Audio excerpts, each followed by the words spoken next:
ॐ भद्रं कर्णेभिः शृणुयाम देवः भद्रं पश्येमाक्षभिर्यजत्राः स्थिररङ्गैस्तुष्ट्वां सस्तनुभिर्वहिष्येमहि देवी तं यदायुः। श्रद्धा और सम्मान के योग्य देवियों और सज्जनों, नीतिकार ने बहुत सुंदर बात कही है। नीतिकार कहता है, अधिकार पदम प्राप्यम येन करोति उपकार है, अकार तस्य लुप्येत ककार द्विताम वर्धेत। नीतिकार कहता है, जो मनुष्य अधिकार और पद को प्राप्त करके दूसरों का भलाई का काम नहीं करता, वो लोग हमेशा धिक्कारे जाते हैं। वो कहते हैं कि जैसे अधिकार में से ए को हटा दिया जाए और ककार को डोडाक कर दिया जाए, तो अधिकार में से ए हटाने के बाद में धिकार बनता है, और उसमें आधा क और मिलाने के बाद तो वो धिक्कार हो जाता है। इसलिए कहा है कि हमें धिक्कार से बचना चाहिए। नीतिकार ने कहा है कि हमें दो चीज परमात्मा ने विशेष रूप से दी है। ये मनुष्य का जो चोला दिया है, मनुष्य का जो शरीर दिया है, ये सबसे सर्वश्रेष्ठ चोला है, और इसी को अस्त्रफुल मखलूकात कहा है। सर्वश्रेष्ठ मानव योनि है। इसलिए मानव योनि का जो अधिकार हमें मिला है, ये परमात्मा का विशेष हमें पद दिया हुआ है। इस पद का हमें सदुपयोग करना चाहिए।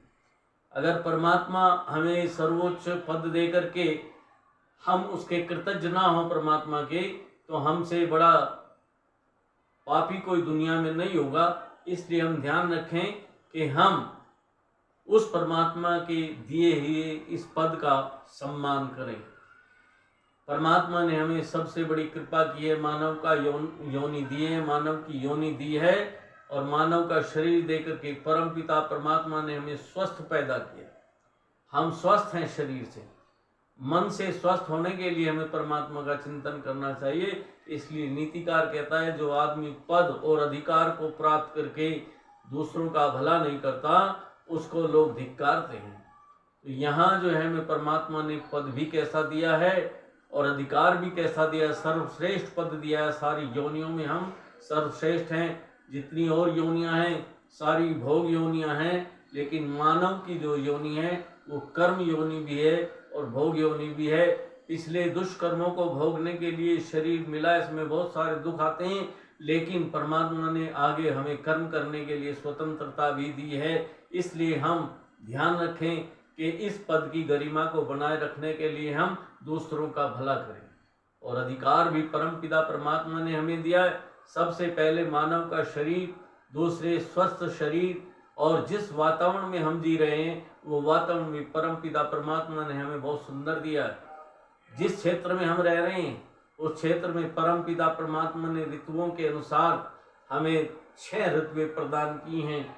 सबसे पहले बसंत, बसंत के बाद में ग्रीष्म, ग्रीष्म के बाद में हेमंत, हेमंत के बाद में फिर वर्षा, वर्षा के बाद में शिशिर, शिशिर के बाद में सर्द। ये इतनी ऋतुएं देकर के इनके अनुसार फल फूल मेवे अन्न आदि देकर के परमपिता परमात्मा ने हमें सब तरह से स्वस्थ किया है। इसलिए हम ध्यान रखें कि इस पद की गरिमा रखें।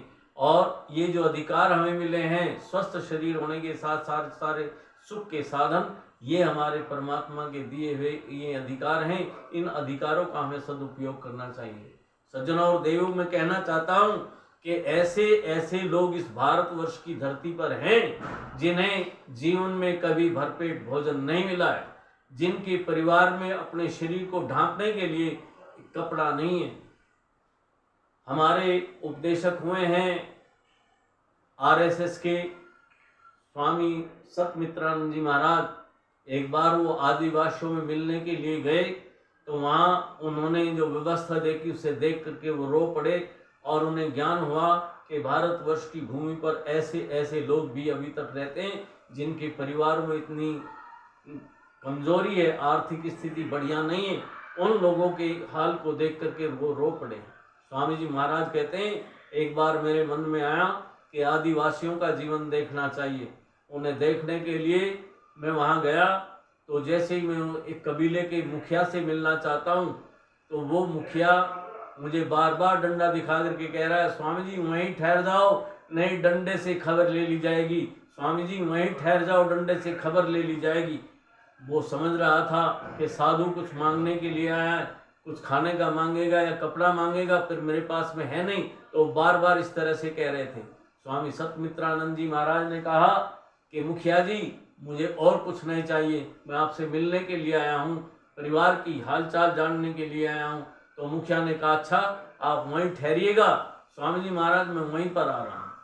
वो व्यक्ति अपनी कुटिया के अंदर गया, वहां से बहुत बड़ा पत्ता लिया, दूसरे पत्ते का दोना बनाया, उसमें जल लिया, तीसरा और पत्ता लिया, उस पर जो फल फूल मेवे उसके पास थे वो सब फल फूल लेकर के स्वामी जी के पैरों को धोया, पैर को धो करके फिर उन्हें जो है आसन पर बैठाया और बैठा करके फल फूल उनकी सेवा में रखे। तब स्वामी जी कहने लगे, रे कमाल, ये जो भारत की संस्कृति थी अतिथि का सत्कार करने की, आज जो है लुप्त हो गई है, लेकिन जिन्हें हम अनपढ़ गंवार मानते हैं उनके यहाँ आज भी वो परंपरा है अतिथि का सत्कार करने के लिए। अतिथि का सत्कार करने का यही हमारा तरीका रहा है, वैदिक तरीका है। सबसे पहले पैर धो करके सत्कार करना और उसके बाद में उन्हें आसन देना और उसके पश्चात कुछ खिला पिला करके फिर कुशलक्षेम पूछना। ये सारा स्वागत करने के बाद बहुत सी बातें हुई स्वामी जी महाराज की, और जब वे संतुष्ट होकर के चलने लगे, उन्होंने कहा मुखिया जी एक बात पूछना चाहता हूँ, जब मैं आपके पास आ रहा था तो आप बार बार डंडा देकर दिखा करके मुझे कह रहे थे कि स्वामी जी वहीं ठहर जाओ, नहीं डंडे से खबर ली जाएगी। ऐसा क्यों है? जब आपके अंदर इतनी श्रद्धा और विश्वास है कि आप आतिथ्य करना जानते हैं, फिर बार बार डंडा मुझे क्यों दिखा रहे थे? तब उस आदमी ने कहा कि स्वामी जी महाराज मैं डंडा इसलिए दिखा रहा था आपको कि मेरे परिवार में 2 देवियां हैं, एक देवी के पास में एक कपड़ा है तो दूसरी के पास में कपड़ा नहीं है। मेरे घर में मेरी पत्नी है, मेरे बेटे की बहू है, और दोनों के पास में एक कपड़ा है। जब मेरे बेटे की बहू घर में काम करती है तो मेरी पत्नी इस झोंपड़ी के पिछले भाग में जाकर के अपनी लाज को ढकती है, और दूसरे स्वामी जी महाराज जब मेरी पत्नी बाहर के काम के लिए जाती है तो मेरे बेटे की बहू पिछले भाग में जाकर के अपनी लाज को छुपाती है। इसलिए मैं बार बार कह रहा था कबीले का मुखिया होने के नाते कि स्वामी जी महाराज वहीं पर ठहर जाओ। मेरा आशय ये था कि मेरे घर में एक कपड़े वाली औरत है, इस समय मेरी पत्नी जो है बाहर गई हुई है, बेटे की बहू घर में काम कर रही है, तो मैंने आपको इसलिए रोका था कि वो नग्न अवस्था में अंदर बैठ करके अपनी लाज को छिपा रही। स्वामी जी महाराज ने कहा, अरे भगवान, हमारे यहाँ जिस स्थान में हम रह रहे हैं हमारे पास में इतने कपड़ों के ढेर लगे पड़े हैं, इतने कपड़ों के ढेर लगे पड़े हैं, दिन में चाहे 50-50 जोड़ी बदल लें, और तिजोरियां भरी पड़ी हैं कपड़ों की, चाहे स्त्री हो, चाहे पुरुष हो, चाहे बच्चे हों, सबके पास में बहुत सारे कपड़े हैं, लेकिन वे कपड़ों से तरस रहे हैं। दूसरी बात वो कहते हैं कि एक जगह मैंने देखा कि बहुत भीड़ जुड़ी हुई है और वो भोजन कर रहे हैं, तो भोजन करने के बाद कुछ दूसरी तरफ कुत्तों की बहुत बड़ी लाइन लगी हुई है। तो क्या देखते हैं कि जिस कुत्तों के लिए जो भोजन उस पत्तल पर शेष बचता है, उन्हीं के ठीक पिछली तरफ कुछ लोगों की और भीड़ लगी हुई है, और वो इस निगाह में बैठे हुए हैं कि ये लोग कब जो है भोजन करके उठें और हमें ये पत्तल चाटने के लिए मिले। स्वामी जी कहते हैं जैसे पत्तल फेंकी गई तो कुत्तों के बजाय लोगों ने उन्हें झपट लिया और झपट करके उससे अपनी भूख को मिटाया चाट करके। तो एक तरफ ये स्थिति है, आज हम अपच के कारण गोलियां खाते हैं और गोलियां खा खा करके अपने जीवन को बिता रहे हैं। हमें रोटियां हजम नहीं होती, इतना ही अन्न बहुत बेकार जाता है, लेकिन वे लोग भी हैं जिन्होंने जीवन में भरपेट भोजन करके नहीं देखा। किसे कहते हैं? वो झूठी पत्तल चाट चाट करके अपने जीवन को व्यतीत करते हैं। तो इसलिए हम ध्यान रखें कि परमात्मा की ये जो हमें मिली हुई चीज़ें हैं, इन चीज़ों का हम सदुपयोग करें। दूसरी बात, धिक्कार की बात आई है, जो आदमी इन कार्यों को नहीं करता तो गए से गया प्राणी भी हमें धिक्कारता है। आचार्य चाणक्य ने चाणक्य नीति में किस श्लोक दिया, उसमें कहते हैं कि एक गीदड़ के सामने एक नौजवान हार्ट अटैक होकर के मर गया। तो गीदड़ कई दिन का भूखा था, उसने भगवान का धन्यवाद करते हुए कहा, हे प्रभु, तेरी दया से आज मुझे बहुत बढ़िया मांस खाने के लिए मिलेगा। पर जैसे ही वो गीदड़ सबसे पहले उसके हाथ को सूंघता है तो सूंघने के बाद में उधर से एक आवाज आती है कि ए गीदड़, सावधान, इसके मांस को मत खाना, अगर इसका मांस खाओगे तो कोढ़ी हो जाओगे। इस बात को सुनकर भूखा गीदड़ अपने मन में सोचने लगा, ये आवाज मुझे क्यों रोक रही है। उसने कहा कि देखो, जिसका मांस तुम सूंघ रहे हो, इस मांस को खाने के लिए तुम तैयार हुए हो, ये तुम्हारे खाने के योग्य नहीं। देखो, परमपिता परमात्मा ने पशुओं में भी एक वृत्ति दी है कि वो अपने खाने को पहले परखता है, खाने के योग्य है या नहीं है।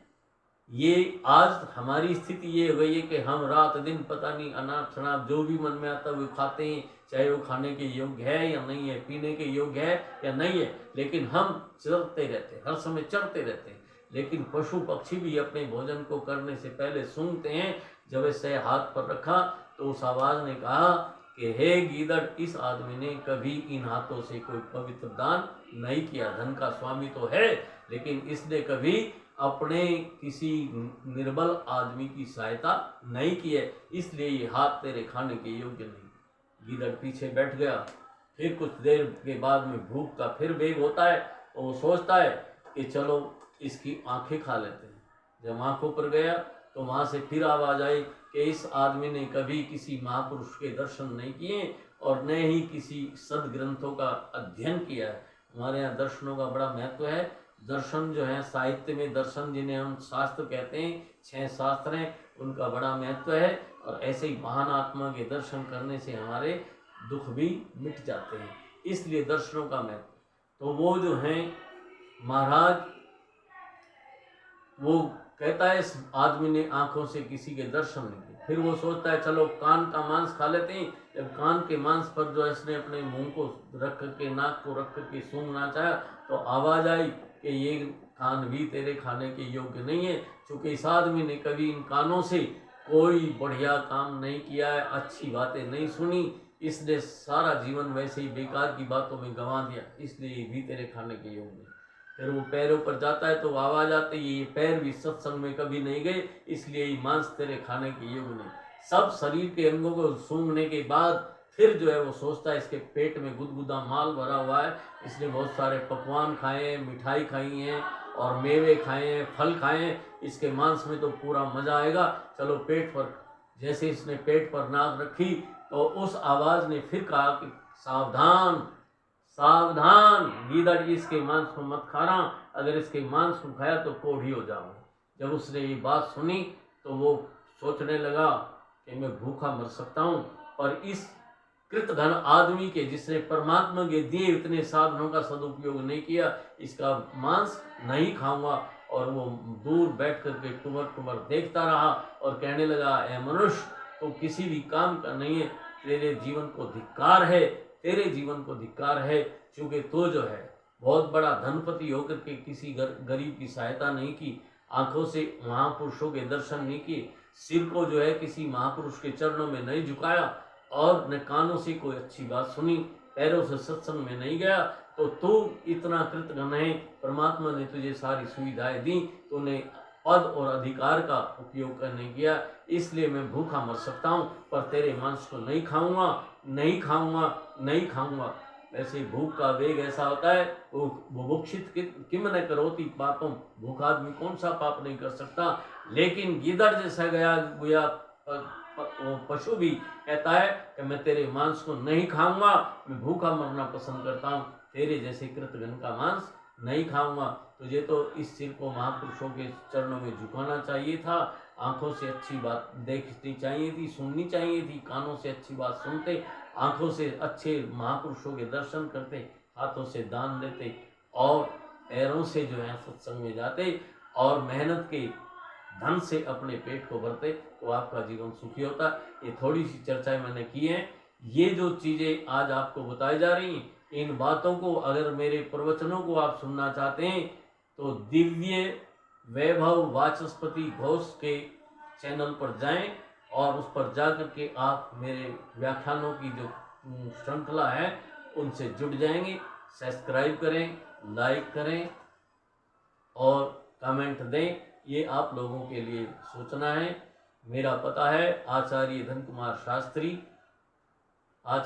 कुमार शास्त्री, बड़ौत। Phone number 9758 86 13 34। ओम ओम ओम।